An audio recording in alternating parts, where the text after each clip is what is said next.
Праздники дворов проходят в Якутске. Акция под таким названием стартовала в начале текущего месяца.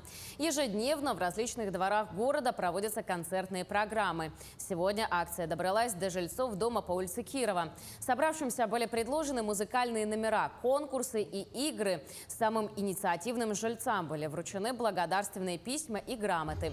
Отметим, что акция «Праздники дворов» продлится до 15 июля. В этот период времени планируется провести еще порядка 30 развлекательных программ в 15 округах Якутска. Что эта детская площадка, особенно в летнее время, они общаются, играют наши дети.